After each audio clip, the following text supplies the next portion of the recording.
Hello, everybody, and welcome to the Walter's Wanderings Travel Podcast. This is episode 28 or so. I've sort of lost count, but somewhere there is a counter, and, well, if I decide I want to go ahead and count, I will count later.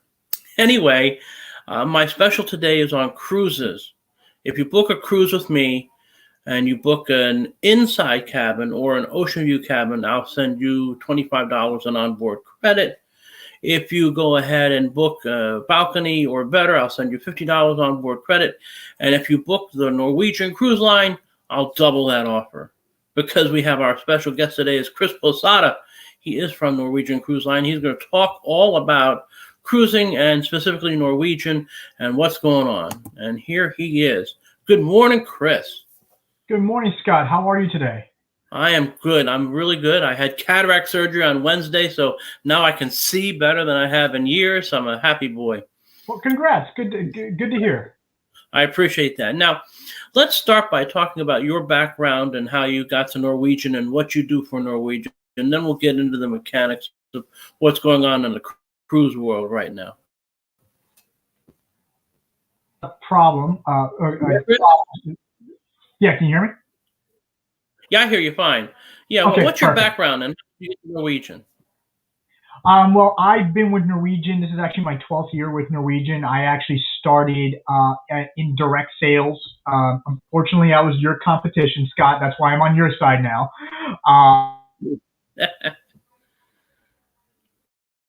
Department for 2 years. I was in credit collections. You can imagine how much fun that was. Oh, man. Yeah, that face you just made is the face everybody makes when I tell them that. And then I've been in this position as a BDM account manager for the last 5 years. And my current role, is I lend support to advisors like Scott to help educate them, make sure they have all the proper tools and resources to promote Norwegian, provide any additional support, help them overcome any issues or objections they may face in the marketplace. And of course, over the last year, there's clearly a lot of questions and a lot of things going on in the marketplace. So I'm here to provide Scott with everything he needs, and doing events such as this goes a long way to obviously educating his clients and all things Norwegian. So I enjoy my capacity more so than I did credit collections. That's for sure. I get to meet a lot of great advisors like Scott to help them grow their business, and I'm happy to do that any way I can. Well, that's great. Now, let's talk a little bit about the Norwegian Cruise Line generically. We know that there's been a whole lot of stuff, and we'll get to the stuff in a little bit. But what separates Norwegian from the other cruise lines out there that are around?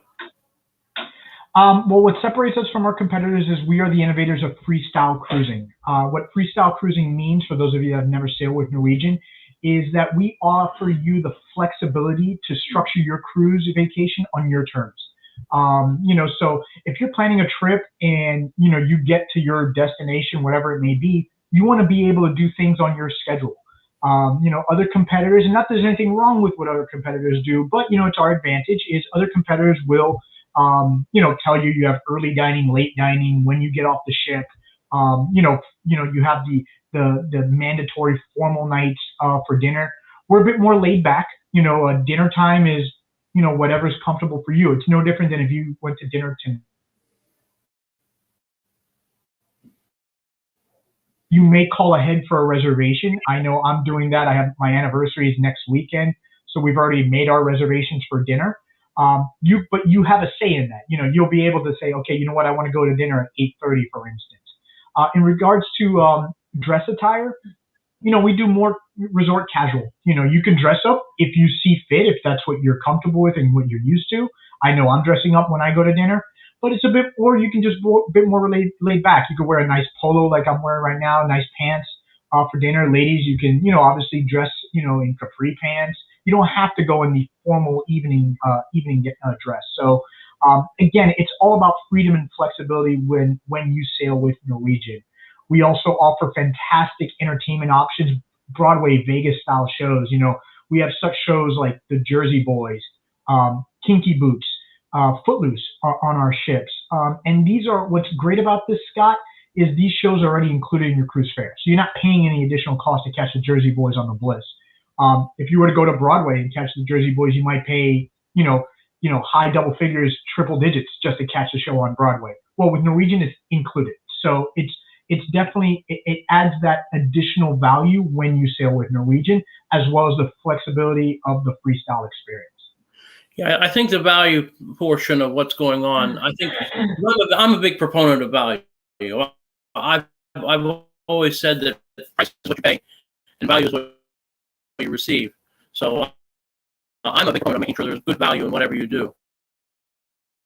Looks like we lost Chris on our signal. Maybe he'll come back. Oh, here he comes. Hold on. There we go. All right, we're back with Chris on our feed here. I apologize for that. I don't know what's going on. That's all right. It's okay. We're back. So I was saying that the value component is really important. I think, especially for families. I think to be able to know that price is what you pay, but value is what you receive, and you have to weigh that out. And I think that overall, we are talking great value in cruises, and Norwegian is certainly one of the great value leaders in that. Now let's get to more specific stuff, because obviously everyone wants to know what's going on with all this COVID protocols and everything else, and Canada and everything else that's going on, because there's a lot to go on. But we don't have a crystal ball, neither you nor I, to know exactly when we're going to be opening up to go cruising again. So we not knowing that, when cruising does start, it will. I mean, it is an inevitability. Yep. What kind of capacities are going to be on the ship, and how are the cruise lines, and how's Norwegian specifically addressing all of those social distancing, mask, and all those other issues that I'm sure everyone wants to know about? So we haven't given a target number for what the capacity will be. I would ballpark it probably around 50% when we first get going. We are implementing social distancing measures, so our guests are staying about 6 feet apart. Now, a lot of folks may think, well, that's impossible on a cruise ship, and there's plenty of space. So safely. We have ships like the Bliss, Encore, and Joy that have observation lounge, which are built specifically for giving guests kind of an area to spread out, and get away from everyone. So that's going to be a feather in our cap when we come back. In regards to masks, we haven't made a definitive a statement on what the protocols will be for masks. I would guess that it would probably be required, but again, I don't know the specifics on that. We sent over recommendations to the CDC, and one of those recommendations was, giving information on masks. So, we'll have more info forthcoming once that is available. I imagine within the next 60 or 90 days, we'll probably have a bit more clarity on that. I know vaccines are a popular topic right now. Of course, that's being rolled out, but there are going to be folks that don't want to get them, for a variety of reasons, many of which are medical. So we haven't made a determination on that either. So we're still kind of early in that process. But we will be, we are replacing all the air filtration system across all 17 ships to basically hospital grade air filtration. So it's supposed to kill like 99.6% of airborne pathogens, which would include, the COVID pathogen. I'm not a scientist by any means, so I don't, know the intricacies of everything I just said. But it is something that we are trying to improve that filtration system, and much in hospitals this is obviously a very important topic. So to have it kind of mirror what you get in your medical facilities is going to be important for us. So we will have social distance, I mentioned, reduced capacity, the air filtration system, and then we'll get more clarity, hopefully in the next couple of months in regards to where we stand with the masks and the and vaccines. So I guess because we're still kind of in this somewhat amorphous state where we're not really sure what's going on, you can't predict necessarily what's going to happen to things like the buffets, things like the entertainment, how that may be somehow changed with the cruising situation. I'm guessing that, correct? Well, in terms of buffets, it sounds like we'll still have the buffets, but it's going to be more like, wait staff, bringing your food as opposed to the standard grab and go, which is one of my favorite things about the buffet, is just walking in, grabbing some bacon and eggs and sitting down. So, but, again, there's safety measures that we have to adhere to, with the sensitivity of everything going on. In regards to the entertainment, the shows will still go on. It will be a limited capacity, of course. I don't know if you've seen any, watch football games like the Super Bowl, for instance. There were fans in the stands, but there was seats apart, rows apart. So I imagine we'll probably follow that model. The NBA is doing that now, and baseball is going to be doing that when it comes back now.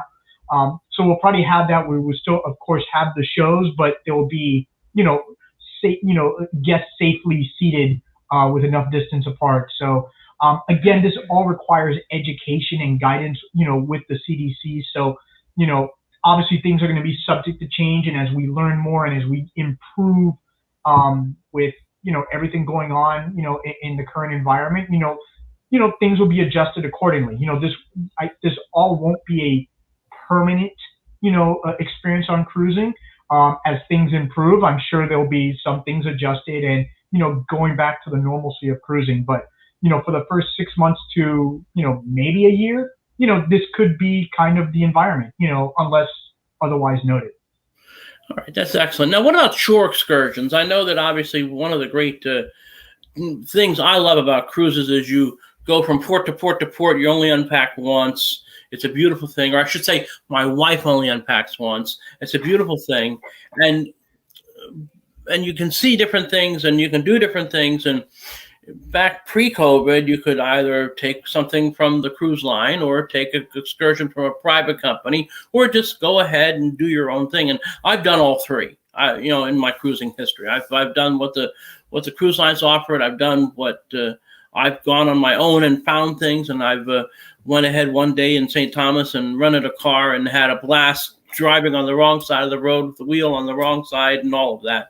So what are the changes that are going to be happening when it comes to shore excursions, which I know is a big part of what people do when they go to the ports? So excursions right now, obviously, and I'm much like you. I love being able to just get off the ship at my leisure and just wander around. My wife and we did our honeymoon in the Mediterranean a few years back, and we did some of our time in Florence. We just got off the ship and we say we want to get lost, and just wander the city. Getting back to what it will look like once we're back, it'll more than likely be guided excursions that you can only get off the ship as a part of a guided tour. And again, it's just to expand the bubble experience that what we'll have on board on board the ship. So in the short term, we'll probably see where you can only get off as you're part of a shore excursion, specific through booked directly through NCL. And there'll be social distancing measures and safety protocols adhered to on those excursions as well. So I don't know how long that would last. Again, that's going to be, as we get more education, as we improve the situation in the current environment, with guidance from the CDC and the, protocols of the individual ports as well. While all of that doesn't sound great, again, the important thing is the health and safety of our passengers, our crew, and the folks in the ports as well. So, we want to do our best, our due diligence to making sure that everybody, all phases of this, are come back safe and healthy, and enjoying the cruise experience as best as we can while we get back to, normalcy. No, I understand. It's tough, and my hope is that Norwegian and other cruise lines will also prevail upon trusted vendors that are not, necessarily part of the Norwegian family, to be able to go ahead and have those people be, a shore excursion option, because there are several great companies out there that have been dying on the vine the last year, and certainly could use the help. Besides the regular vendors that Norwegian uses, I'm sure that the mechanisms are in place to try and take care of that. Now, let's talk about something else that has to do with cruising, and that is the Canada situation. Right now, we have a situation where Canada has basically banned any large ship, which Norwegian would, of course, number those, right, from stopping in Canada until February of 2022, which, of course, basically by all indications would tend to shut out the Alaska season for this year and the New England season for this year, which I know Norwegian is one of the many players that takes both of those type of itineraries, for folks. I know there's been talk about the Passenger Ship Vessel Act and also the Jones Act, which are sort of married to each other.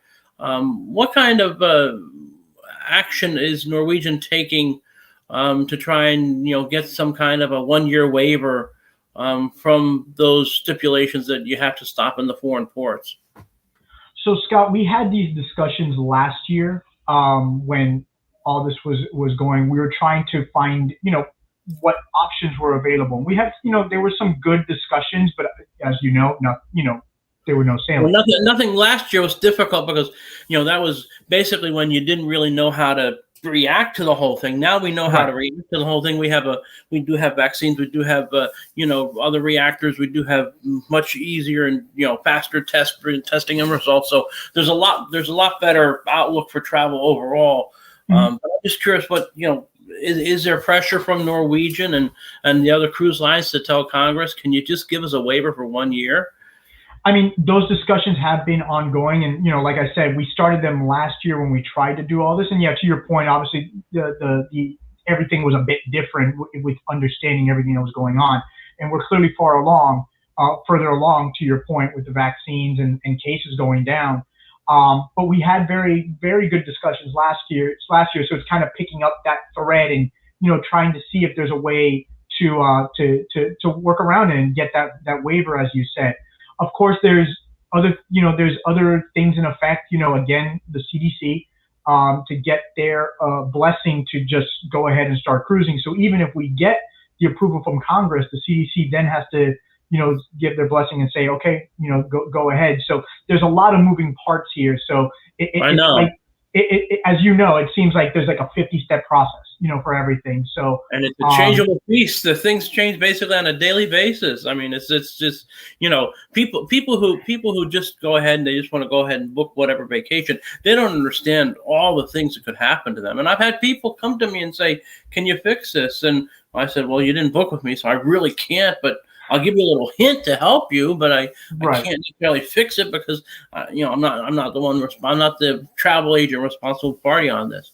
Now, ask another question. Let's pivot to something that Norwegian does that the other cruise lines do as well, and they do them very well, and that's private islands.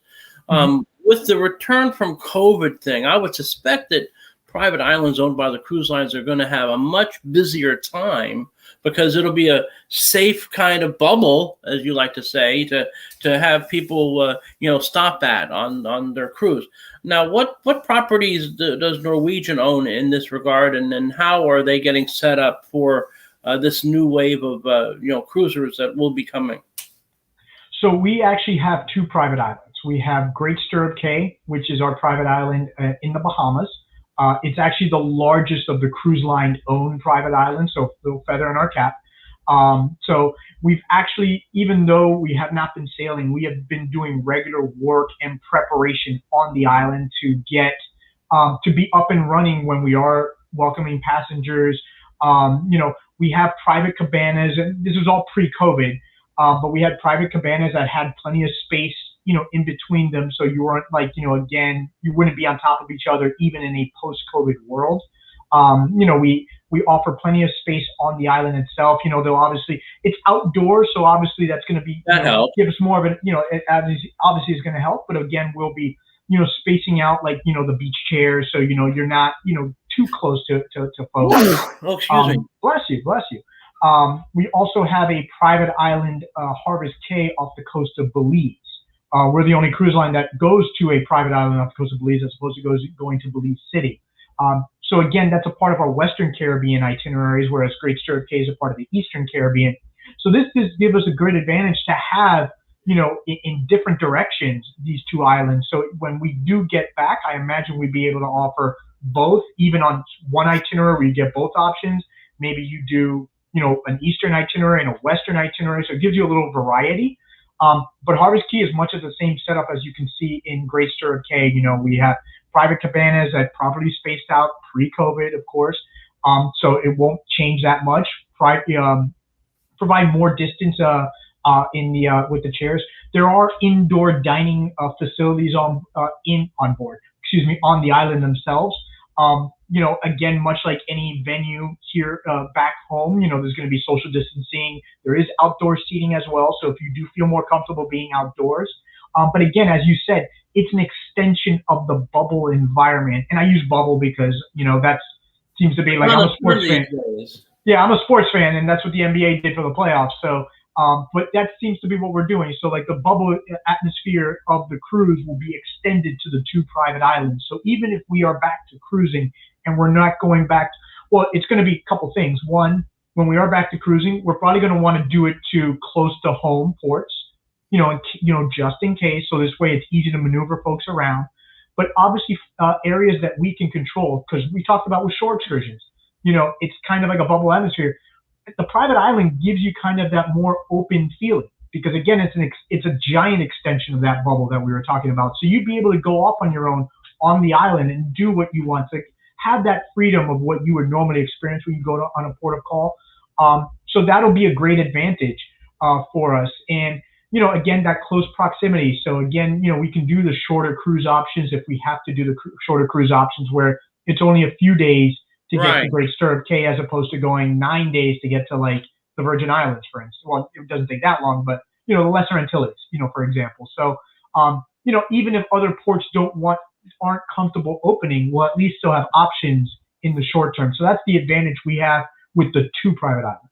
Yeah, because I was thinking that maybe you'd just do a cruise where you're a day at sea, you're at the private island a day at sea, and you're back, and you've satisfied the requirements of the Passenger Ship Act and the Jones Act and all that, and you can go ahead and do the same thing. You can go from Galveston down to Belize and back. So you have different options. Now, before we leave, just let's talk about the ports that you go from on a year-round basis, and then ports you sometimes go on but don't. Obviously, Florida is a big cruise hub. There's no doubt about it.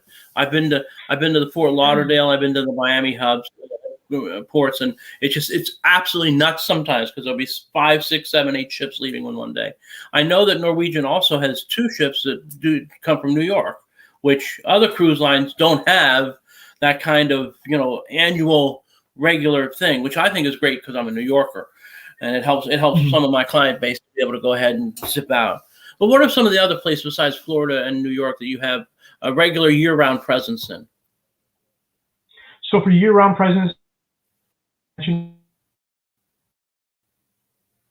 year-round as well from Honolulu. We are the only cruise line in the industry that does a 7-day round trip from Honolulu around the Hawaiian Islands. It's a U.S. flagged ship, the Pride of America, so it does not need to go into international waters. You don't have to go to Mexico or Fanning Island, which is like 1,000 miles south of Hawaii. So that's a great advantage for us because it's a year-round presence in Hawaii, and Hawaii is a bucket list destination.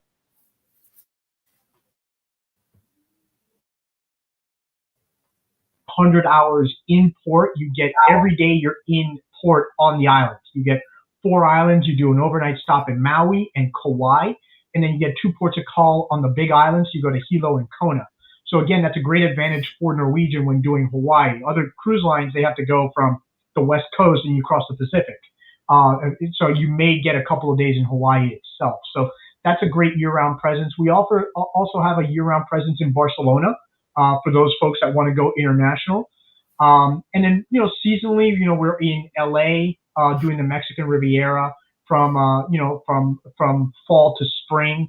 Alaska, of course, is a huge presence, round trip from Seattle, but we also offer north and southbound from Seward, southbound to Vancouver, and then Vancouver back up to Seward. We do offer, for those of you in New England, we offer seasonal cruises out of Boston, going down to Bermuda, and doing Canada, New England. As Scott mentioned, we have the 2 ships in New York. One of those ships will do Canada, New England as well. We are a global cruise line. We are we go all 7 continents. We do Antarctica from Buenos Aires and Santiago, Chile. So that's a part of our South American itinerary, but we offer a port in that does excursions to Antarctica itself. We do Australia, New Zealand from Auckland and Sydney. We have Southeast Asia from Tokyo, Bangkok, Singapore, Hong Kong.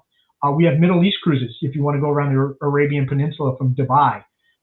We have 7 ships at some point in the year. We'll have 7 ships at a given point, I should say, during the year. Doing Europe. From Copenhagen, Amsterdam, Southampton, Barcelona, Venice, Rome. We also offer some of my new favorite itineraries starting next year are round trip cruises from Reykjavik, Iceland. We usually just do Reykjavik as a port of call. Well, now it's going to be an actual destination for us. So you can actually fly into Reykjavik, catch a ship there. You go around Iceland as well as Greenland and then back to Reykjavik. And we're also doing 8-day round trip cruises from Cape Town, South Africa. Again, first time home porting in Cape Town. So that's going to be awesome for us going around the South African coast. So again, there's some great variety that we offer, whether it is year round or even seasonally. So for those of you that are looking for your bucket list destinations, Scott's a great guy. I can assure you he can definitely get you the best offers and best deals for those bucket list packages. So Norwegian has that variety for you to choose from. And they go from like 3 days to over 20. I mean, so you can depending on what the availabilities you have, you can go ahead and take advantage. And there's no doubt about it. Well, I think that sort of wraps up the whole Norwegian thing. I know it is freestyle cruising at its best, and I do have a lot of my clients are obviously ones that are committed to the brand, and I appreciate that. And there are others who try it and like it. There are others who try it and they realize it's okay. It's okay. And then that's the way it goes, because it's just like anything else. You have to try it once, and then you can figure out if you like it or not. And then like I said, there's some cruise lines I've tried once, and I'm not going to name them, but I'm not going back. And there are other cruise lines I've gone on multiple times, and sign me up for the next one. So, I mean, that's the way it goes, just like any other vacation destination. So I want to thank Chris for being on board. And again, I just want to let everyone know that my current offer is we're going to be giving away extra cruise credit, onboard credit, if you book with me anytime between now and the end of April. And again, Chris can confirm this with a head nod that there is a lot of pressure to go ahead and book cruises far in advance. Unfortunately, cruise lines like Norwegian, we can actually book you into 2023 with a low deposit and payments as you go. So you can really take advantage of that. So $25 if you get an inside cabin or an ocean view, $50 if you get a balcony or better. And if you go on Norwegian, because Chris is here with me today, I'm going to double that and give you a 50 or 100, depending on what kind of cabin category. And that comes in handy, because you can go ahead and buy a few things, a few trinkets, a few drinks, whatever you like. So again, and you know what? It's Friday. I'm in a great mood. I'm having a lot of fun. So what we'll do, Scott, is I'll match your offer. So whatever offer you're offering, let's match it. April 30th. If you book with me, it's now gone up with Norwegian. You get $100 onboard credit for a inside or ocean view, and $200 onboard credit for balcony or better. And they have trust me, there's some great cabin categories. Even if you have a family of 5 or 6 like I do, there are great cabins you can get on Norwegian, and you're not going to feel gypped, and you're not going to feel squished, and you're not going to feel claustrophobic. Not at all. Yeah, we have cabin categories for everybody. If you're traveling alone, we have studio cabins that are custom built and priced specifically for the single traveler. Insides, ocean views, balconies, club balconies, and our suites and our haven. Our haven is the creme de la creme in the industry. It's a private suite complex. We call it a ship within a ship, basically. If you don't want to step out of the haven, you don't have to. It has access to a private pool, private restaurant, private bar, private lounge. There's only 50 or so of these cabins within the haven complex, so they are as exclusive as they come. They're 2-bedroom suites. You can hold up to 6 passengers. So if you're traveling with your family, or even going celebrating a honeymoon, or just want to get away, but you want that luxurious light experience, we can definitely provide that on board in the haven. I promise it's one of those experiences. Once you try it, you're not going back to any other category below it. I've got a client and a colleague both say that it's really tough to just go to a regular balcony or even a regular suite after the haven. So I know exactly from what you speak of. So lots of great offers, lots of great stuff. We'll have everything up for you, and it's going to be a great thing. So I want to thank Chris Posada from Norwegian Cruise Lines for hopping on board. I want to thank him for the promo that I wasn't expecting, and I want to be able to say that it's Friday, right? It is Friday, and this is the Walter's Wandering Travel Podcast. You can catch it wherever you get your podcast from. Have a great day, everybody. Bye, Scott. Bye, everyone.